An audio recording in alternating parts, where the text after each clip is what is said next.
guys. Well, I'm back, and I apologize ahead of time if this is kind of bumpy because things are not working out technology-wise at my house, and so I am now holding my camera to do this.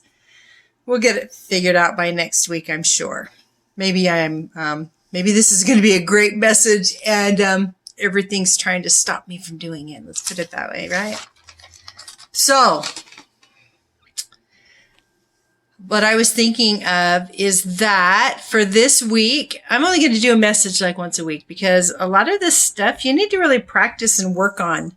It's not just a one and done thing. You're going to work to have a relationship with Jesus Christ. So today we're going to talk about why or what is standing in the way between having a relationship with Jesus Christ and you. Because something's got to be, because you came from him. And so since you've been here, something has come in between you two. Things I've come up with. There's 3 things I came up with to talk about. One is religion. That's probably the biggest culprit for most people, is their religion. Second is your friends and family. And third is pretty much anything else, and we'll call those other gods. And we'll get to that in a minute. But let's talk about religion first. Religion is nothing more than a group of people who took some aspect of the gospel, surrounded it with legalism, and called it a religion. In Matthew, we have one scripture today. Matthew chapter 9, verse 35. It says, "And Jesus went about the cities and villages, teaching in their synagogues and preaching the gospel of the kingdom." Preaching the gospel of the kingdom, not the gospels. So there is one gospel. There's one gospel. Denominations is nothing more than classifying things. And the way we classify with religion is we have the only true way. We have new mysteries, and we are his chosen people. The trouble with denominations is that with these legalisms come pride. So you say it this way or else he's not going to listen. You pray this way, he's not going to listen. You do this, you do that, or he's not going to listen to you. There are no religions in heaven. There are no religions in heaven. It is the gospel of Jesus Christ. It is Jesus Christ. So any religion that states that they're going to be the religion in the next life, run. Okay? There is no religion in the next life. That was something that was made for man pretty much to have power and control. And they do a good job with that. So, religion always puts somebody between you and Christ. Every religious denomination, their leaders put themselves, and most of them tell you to put them between you and Christ. If you have an issue, you have a thought, you need to go to them, and then they'll help you figure that out. Definitely not the way Jesus taught. We have parents and family, and they do a great job at letting us know that we're just not quite enough. Even the best of families. You have kids that are just trying to please their parents because their parents just want this or that or the other for them. And they're the first ones. If you want to hear an example of this, read the book of Job and see how his friends treated him. Because they're always the first ones to say, well, you're just not doing this, or, oh, well, you should quit doing that.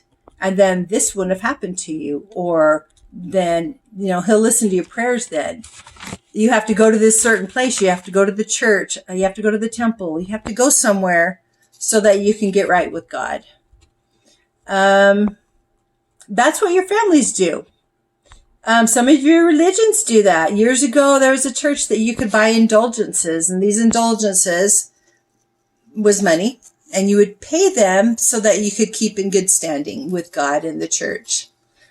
Some churches still do that. There, you need to pay more. You need to do more. It's never ending. Absolutely never ending and absolutely false. Another thing that we have is just other gods. And with that, I mean anything that you were put in between you and Jesus Christ. Whatever you're doing that you don't have the time for him. You don't have the time to study. You don't have the time to pray. You don't have the time to just be with him. And then about the time you think about him, you're half asleep in bed at night. And I know this because I've done this. And I'm like, oh crud, I got so busy with everything I was doing, which none of it was bad. But I got so busy with what I was doing that I forgot. I forgot to pray even, or read my scriptures or something like that. And so what I did is that before I can do anything else, as in watching a show or, pretty much anything else, I need to spend time in the Word. Whether it's one chapter, whether it's 2 chapters, I need to spend time with him and I need to spend time praying. And I'm not saying an hour or 2 long prayer. I'm saying take the time to get with him every day. If you were a good friend, you would want to talk to him every day. You talk to your friends on the earth every day, especially if they're good friends. You ask them what to do. You ask them what they're doing. You ask them how you should be, acting with this certain predicament that you're in or whatever. And I'm not saying that, and I heard this one time, I'm not saying that you start your prayer with, hey, how are you doing, God? No. And I do know somebody that started a prayer like that, and it was not good. And he was very prideful about the fact that he'd started his prayer that way. So I'm just saying to approach him and be with him before anything else in your day starts. Some people do that before they go to work. I'm not a morning person. I'm a nighttime person. So getting up in the morning is really, really hard for me.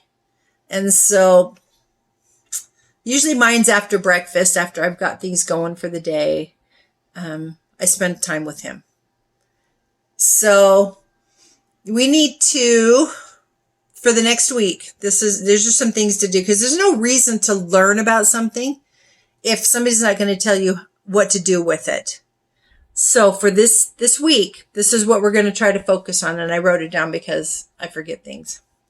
Okay, first of all, you're going to get rid of your religiosity, which is easier said than done. So at the very least, if you can't get rid of those religious things just drilled into your head your whole life, at the very least, set aside all your thoughts of being worthy to approach him.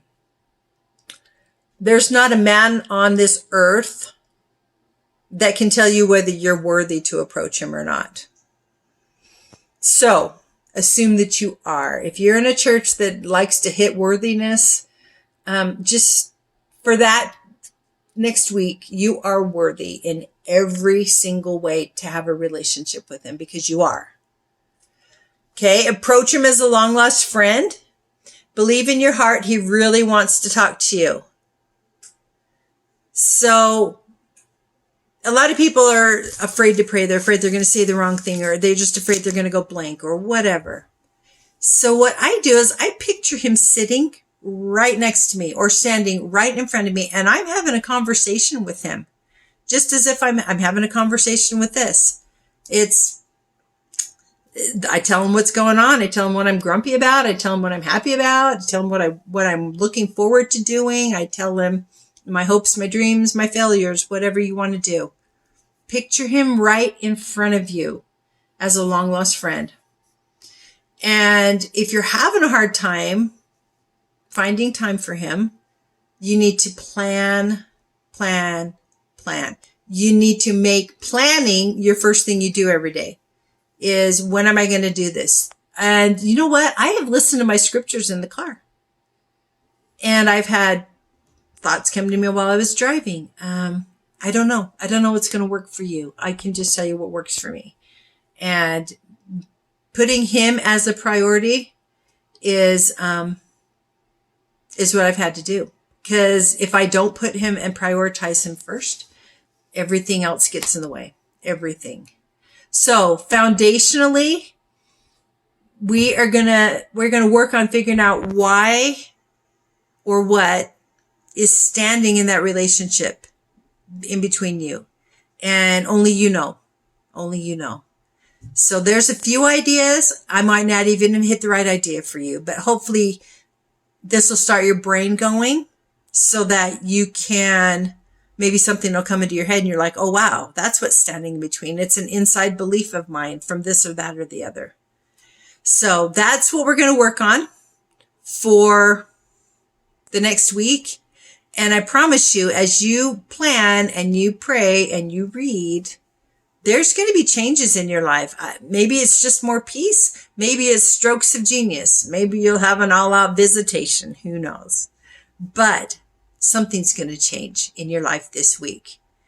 So let's get going on that. And just remember, Jesus Christ is the way, the truth, the life, and let's believe him. See you next week.